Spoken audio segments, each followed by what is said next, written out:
Good morning, friends at Red Barn. It's Mrs. Dwyer with my friend Chumley, who I hope will be sitting quietly and not walking on the book. All right, I believe you. Today I'm going to read a story called The Naughty Crow by Irina Hale. My kids used to like this when they were little. Once upon a time, there were two children, a boy called Constantine and a girl called Marina.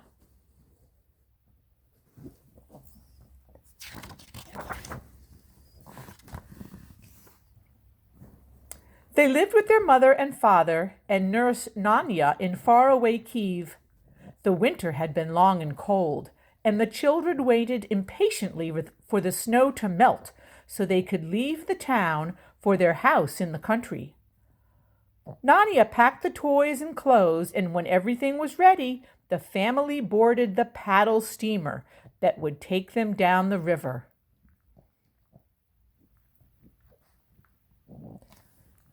It was a long journey, but finally they arrived. Ivashka, the stable boy, was waiting on the dock, ready to drive them home.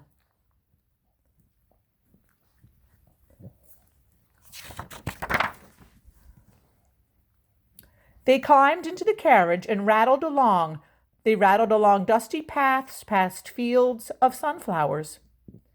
Turning into the gates of their summer home, they saw Avdotia, the cook, Grisha, the gardener, and Masha, the maid, running to greet them. The children allowed themselves to be hugged and then went straight to their room in the attic to see if everything was still the same as last year. Peering out the window, they saw something small and black lying under the tall tree in the garden. "What's that?" said Constantine. "I don't know. Let's go see," said Marina. Down on the grass, they found a young crow with an injured leg. It looked as if it had tumbled out of its nest. "Oh, poor thing," said Marina. "Can we keep him? Let's keep him," said Constantine. "What should we call him?" "Quack, quack," croaked the crow. So Craw-Craw became his name. The children picked up the crow and carried him carefully into the house to show Nanya. She could cure anything from a pimple to a bad temper. Nanya bandaged the little crow's leg between two bits of wood to keep it straight. Immediately, Constantine wanted a wooden splint for his leg, and so did Marina.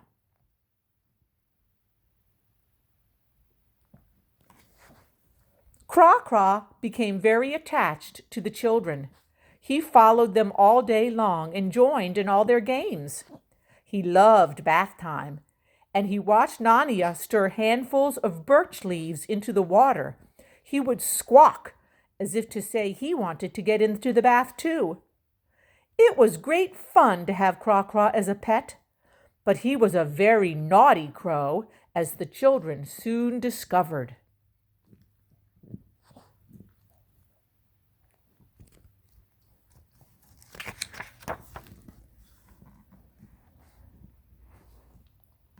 One day they were having an arithmetic lesson with their tutor when Craw-Craw flew into the room.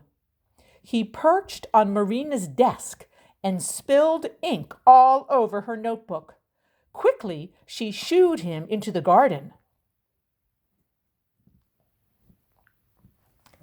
There, Masha was hanging out the washing. Up flew Craw-Craw, and as fast as Masha hung up the clothes, Craw-Craw picked off the clothespins so that everything fell down into the mud. "That crow must be put in a cage," cried Mama immediately. "And let's do it immediately."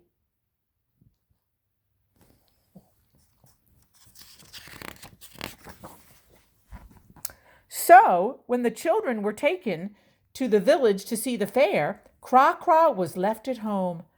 But somehow he managed to peck his way out of his cage, and off he flew. Look there, said Constantine. It's Craw-Craw. Well, the musicians were furious to find that Craw-Craw had pecked a hole in their drum, and Misha, the performing bear, looked cross because, in all the commotion, no one wanted to watch him dance. Marina and Constantine were hurried home. Craw-Craw was a disgrace.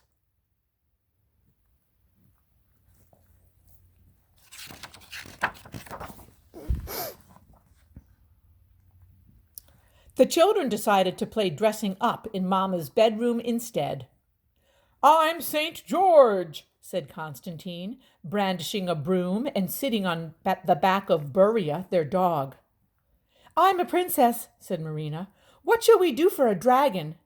Hey, Craw-Craw can be the dragon, declared Constantine. Well, Craw-Craw didn't want to be a dragon. With a squawk, he flew out of reach, frightening Buria, who threw Constantine to the floor. Mama's powder was spilled and her necklace dropped onto the carpet. Craw-Craw swooped down for it and then flew straight out of the window.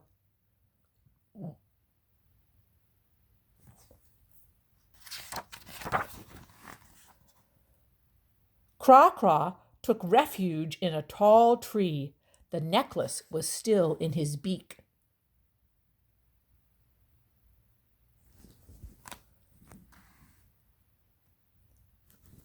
Marina ran into the garden after him. Come down immediately, you naughty bird, she shouted. She started to climb up the tree, but her petticoat caught on a branch, and she was stuck. Everyone came running. Craw-Craw was frightened and dropped the necklace, and Marina had to be rescued with a ladder. Craw-Craw was a disgrace again.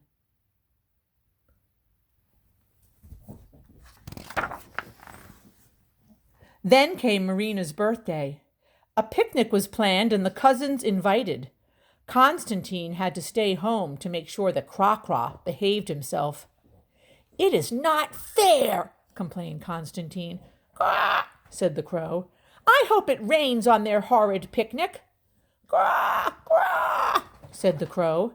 I hope a carriage wheel falls off, said Constantine.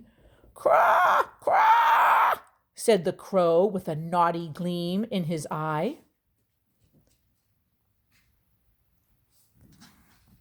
Before long, the family returned, wet through on foot.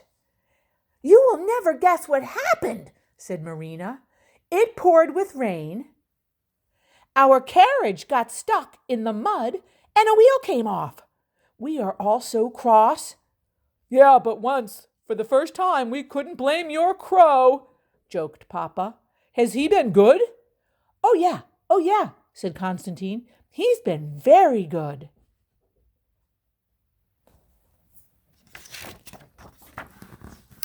Well, Constantine spoke too soon.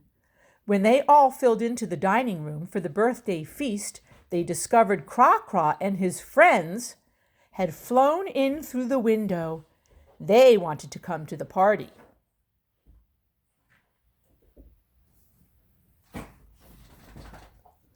This is too much, thundered Papa. That bird has got to go. Oh, how the children cried. But the parents were firm. No more Craw-Craw.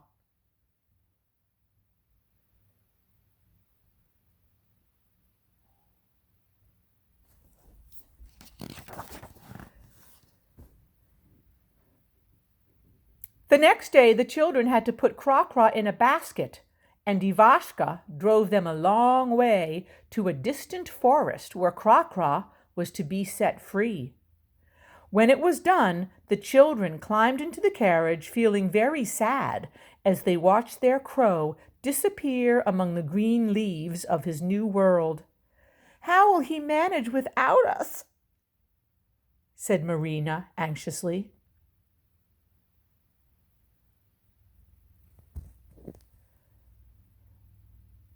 They clopped back along the forest path until Ivashka stopped to chat with some peasants harvesting wheat. Suddenly, a flight of crows rose in the sky, then swooped toward the trees. "Look!"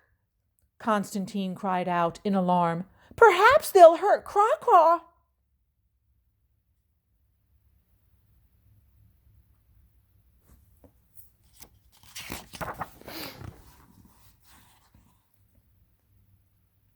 The children ran back into the forest, but there was no sign of Craw-Craw.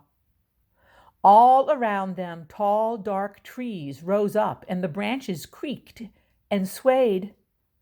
"Ivashka!" they cried. "Ivashka!" But their voices were carried away on the wind. Then, through the bushes, came a smashing, crackling noise, louder than the wind. The children huddled together and watched, terrified, as a snout thrust through the bushes. It was a bear.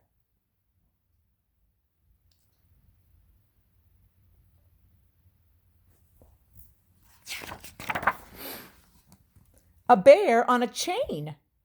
It was Misha, out with his keeper. "What are you doing, my little pigeons, here in the middle of the forest?" asked the keeper. "Oh my gosh, we've lost our crow and our way home," said Marina. The keeper held up a shiny black feather. "I found this on the path," he said, pointing behind him.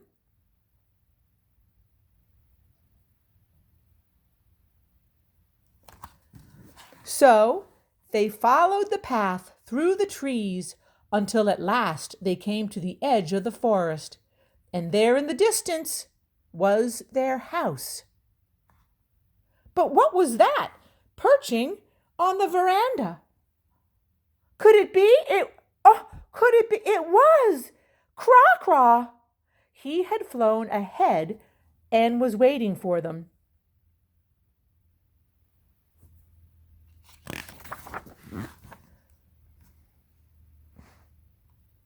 The whole household came running down the steps.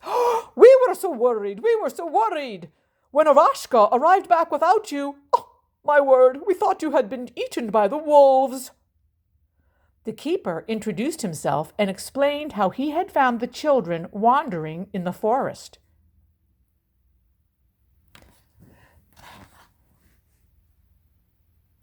"It was really Craw-Craw who showed us the way home," whispered Marina. "He left us a sign. He left us one of his feathers. Please, please forgive him and let him stay with us." Well, Mama looked at Papa, and Papa nodded his head. "All right, we will give him one more chance." Quack.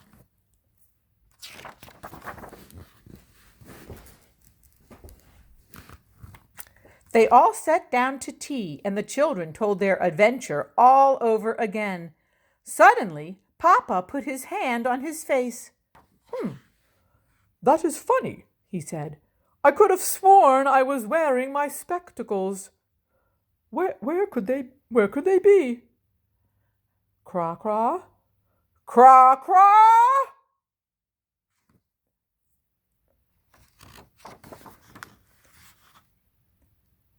And there's little Constantine and his pet crow, Craw-Craw.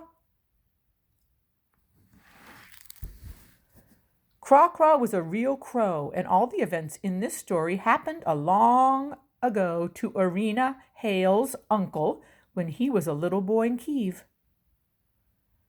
Do-do-do-do-do-do. Boop. I hope you enjoyed the story, friends. I'll see you next time. Bye.